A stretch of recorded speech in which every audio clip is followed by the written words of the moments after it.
Hello, everyone. Hello, everyone. My name is AP the Weird One, and we are back with more Masterful Cat is Oppressed Again, Volume 8. The last volume, Volume 7, was alright. It was a lot better rereading it. And this time we move on to Volume 8. And Volume 8 was a first time reading. I had picked up the volume, but I hadn't read it. So I wanted to save the experience, read it for you guys, which I did over on my Ko-Fi, if you want to check that out. Volume 8 doesn't have a lot of cans, so I want to show that right off the bat. Although the going off the artwork for this volume is very good, the cutesy artwork, and the volume in general, the artwork in general, just in the manga, is really good.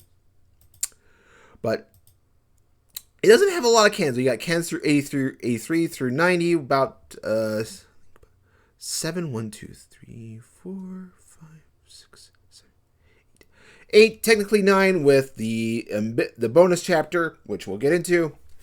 It's overall good. It's much shorter than the previous volumes, but really good content. So we start off with Yukichi is. It's Friday. She's Saku's home, and her parents have come. They've shown up out of nowhere, uninvited. Her dad has a speaking has a little speaking engagement over in the area. That's why they came to visit. And they didn't really give much notice, like 30 minutes from what we've read. But yeah, she's her parents spend the weekend with her. And it's the number within the cans, we learn it's a very heartwarming moment. They get to hang out, the cooking, Saku and Mom go out shopping, and they go around the area. They meet Nishina. The mother picks on the fact that Nishina has a crush on Saku. And because of Yukichi being the cat, he's being a very silent person. We kind of learn why there's dissident in the family, like why they don't really talk very much. Obviously, Saku came from a very well-respected family. Her dad was very good at shogi. Mom was a good violinist, but she didn't inherit the gifted abilities, and because of this, Saku got bullied at school, and she never confessed it. But we finally get a moment to read together why things happen. Saku obviously didn't want to make her parents quit their jobs, and the parents just wanted to make her smile. They were just worried about it. They wanted her to be happy. They didn't care that she was talented like the rest of them. So Yukichi, being sort of the middleman, doesn't speak, just being a door that you can rely on, like, am I in the right or the wrong? Just because he can acknowledge humans, it allows the gap to be bridged. And then the next part, the next set of cans, there's a meteor shower, and Saku and Yukichi want to experience it. Before we get into that, something that is important, because of the parents came to visit, they introduce Yukichi to camping gear. Wonders at camping, and that gets him very interested, and it leads to this big discussion. So Saku's wondering where in the area they should go. She asks the boss. He tells them a secret what they should do. They should basically put a book over their face, like no lights, whatever, if they wanted to see the shooting stars. But they still haven't figured out a location, but Yukichi's got it. There's a character that we're going to need to bring up, and I'm going to bring up. I haven't really talked about him too much, or maybe I haven't forgotten, but in Volume 4, there's an old man we need to discuss.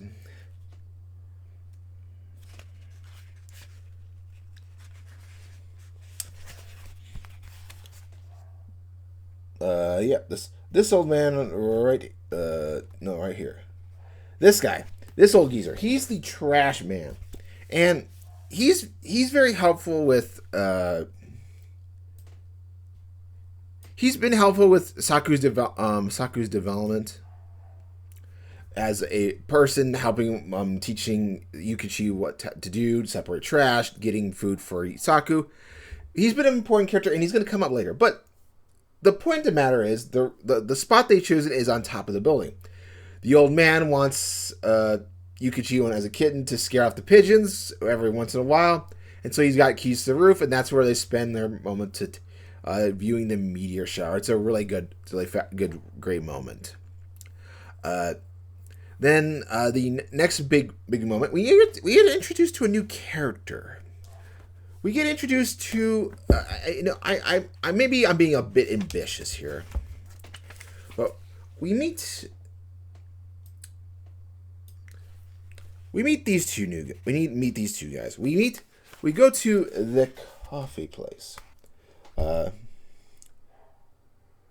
Yukichi likes to buy coffee for his master. He likes smelling it, and we get introduced to a couple new characters. The homeowner, who is the brother of the old man, and we've been introduced to Haruhito. He works there. This guy right here. I don't know. For whatever reason, I'm thinking he's going to be a potential love interest for Saku.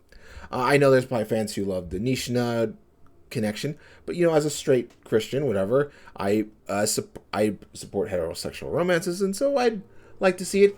I'm not so much into the boss way. I don't know. I don't necessarily get the romance aspect, but this new character, he's giving off the vibes that we might see him. I don't know. He kind of looks. I don't know. He gives off a Saku kind of vibe, whatever. So that makes me think that he's gonna be important, or maybe he'll meet Saku. They'll get to know each other over coffee, whatever. And that little storyline, but yeah, they teach about cats cannot have coffee.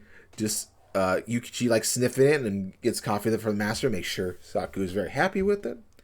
And the final moments kind of almost brought me a bit of a tear to my eye. The old lady next door meets Yumi, and they talk about Daichan. They have a great moment.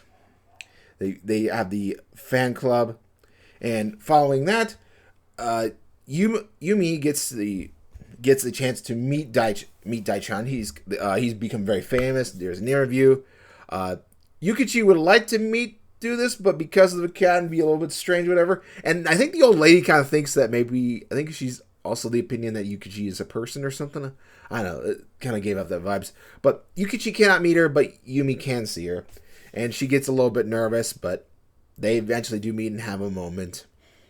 And following that, the bonus chapter is about Daichan.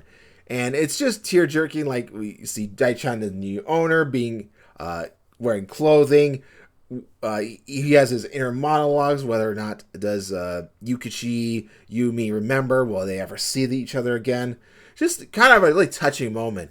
And this volume really just summed up. It was like, Volume 7 wasn't super great, and Volume 8 was just a full emotions, very impactful, some way forwards. It makes me get really excited for Volume 9. It's nice.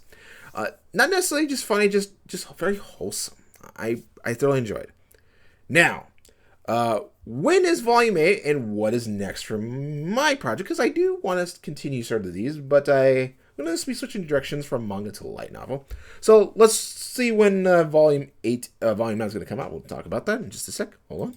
As we can see on screen, we have to boost it up. Volume 9 isn't coming out until next year and the 25th. So we have a long way to go.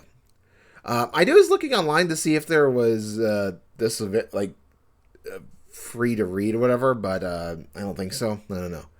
It'll probably be the same day for Kindle, but we can see a little bit of the artwork.